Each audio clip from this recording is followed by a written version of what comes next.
These are the millions of Americans who followed every piece of retirement advice they were ever given, saved exactly what the experts told them to save, and still ended up dangerously short once they actually stopped working. The reason almost all of them got blindsided comes down to a single number the personal finance world quietly stopped talking about, and that number is 90%. For decades, the same message kept circulating on repeat. You'll need roughly 70 to 80% of your pre-retirement income to live comfortably once the paychecks stop. Fidelity points to around 80%, T. Rowe Price recommends 75 as a starting figure, and even the Social Security Administration itself cites 70% as a widely accepted benchmark. That number sits inside every retirement guide, every advisor's pitch, every online calculator you've ever typed your salary into. The problem is that a serious two-decade-long study almost nobody outside the actuarial world has heard of found something completely different. If you're sitting between 45 and 65 right now, this is the kind of number that should actually be keeping you up at night. For roughly 20 years, Aon Consulting partnered with Georgia State University on something called the Replacement Ratio Study, and this wasn't a marketing brochure.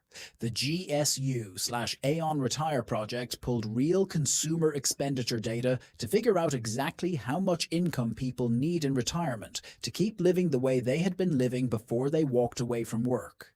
Their 2008 study remains the most widely cited version, and the numbers tell a very different story than the industry repeats. A person earning $80,000 a year needs to replace about 77% of their income, which lines up with what you've been told. Drop the income to $40,000, and the requirement climbs to 85%. At $30,000 of income, the required replacement ratio hits 90%. For someone earning just $20,000, the figure jumps to 94%. The study's conclusion put it bluntly, calling the idea of getting by on significantly less income than you earned before retirement, quote, part of the good old days. The 70 to 80% rule isn't wrong in some absolute sense. It's just wrong for most working Americans. Hewitt Associates, the firm that later merged into Aon, produced studies showing the real number can exceed 100% of pre-retirement income. And the Social Security Administration's own bulletin acknowledged that some households require 90% or more just to keep their standard of living intact. Why does this happen? The Aon researchers identified two main culprits, starting with shelter and transportation. Between their 2004 and 2008 studies, the percentage by which retirees managed to reduce shelter costs fell from 22.4% down to 15.6%, and transportation reductions collapsed from 10% to just 3.6%. Retirees aren't downsizing the way the old models assumed, because housing turns out to be sticky, cars turn out to be sticky, and real life refuses to cooperate with anyone's spreadsheet. The second culprit quietly wrecks the math for everyone, and that's healthcare. According to Fidelity's 2025 retiree healthcare cost estimate, a single 65-year-old retiring today will need $172,500 in after-tax savings just to cover healthcare during retirement. That figure has more than doubled since Fidelity first started publishing the estimate back in 2002. The Employee Benefit Research Institute estimates that some Medicare households may need close to $500,000 to handle their full healthcare needs in retirement. Now stack long-term care on top of that. The 2024 Genworth and CareScout Cost of Care survey pegs the national median annual cost of a private room in a nursing home at $129,575, while a home health aide runs about $86,944 a year.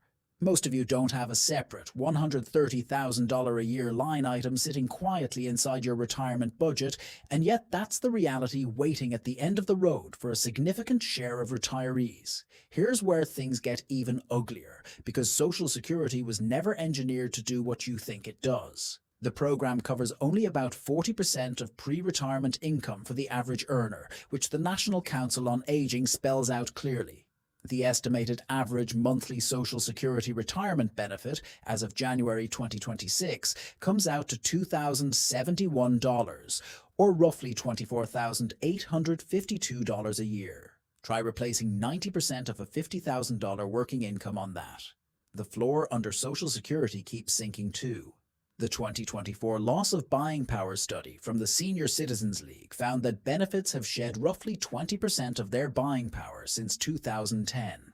William Bengen, the financial advisor who literally created the 4% withdrawal rule back in 1994, told CNBC in September of 2025 that inflation is retirees' greatest enemy. And those are his words, not mine.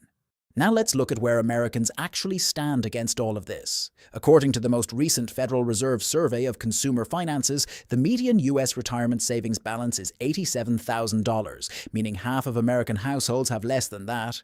Among working households aged 55 to 64, the National Institute on Retirement Security found that 62% hold retirement savings worth less than 1 year of their annual income. An AARP survey from April of 2024 reported that 20% of Americans aged 50 and older have no retirement savings at all, with 61% worried they won't have enough to support themselves. The Center for Retirement Research at Boston College estimates that 39% of working-age households will be unable to maintain their standard of living once they retire. The people already living inside that gap are confirming every piece of it. The EBRI 2024 Spending and Retirement Survey, which interviewed about 3,600 retirees, found that more than half admit their overall spending runs higher than they expected, and 36% have hit unexpected spending needs since leaving the workforce. The Schroders 2024 U.S. Retirement Survey reads even more sobering. Only 10% of non-retired Americans believe they will definitely be able to replace at least 75% of their last paycheck. Among people already retired, Schroders found that 74% generate less than 75% of their last paycheck in monthly retirement income, while 46% live on less than half of what they used to bring home. Before you start panicking, one more piece needs to fit into place. Spending in retirement doesn't move in a flat line. Michael Kitches, one of the most respected voices in retirement planning, has documented something he calls the retirement spending smile. In his own words, real retiree spending decreases slowly in the early years, more rapidly in the middle years, and then less slowly in the final years. Some advisors describe these phases as the go-go years, the slow-go years, and the no-go years, a framework popularized by Michael Stein in his 1998 book, The Prosperous Retirement. In plain English, your spending peaks right after you retire, when you've still got the energy to travel and enjoy your time.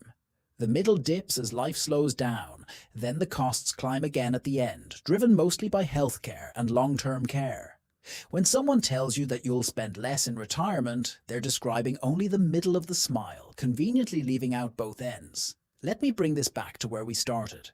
The so-called 90% rule isn't some named official law of personal finance. It's the inconvenient truth buried inside Aon and Georgia State's 20-year research project, which found that for a huge share of Americans, especially anyone earning under $60,000, the real income replacement target sits closer to 90% than to 70 or 80.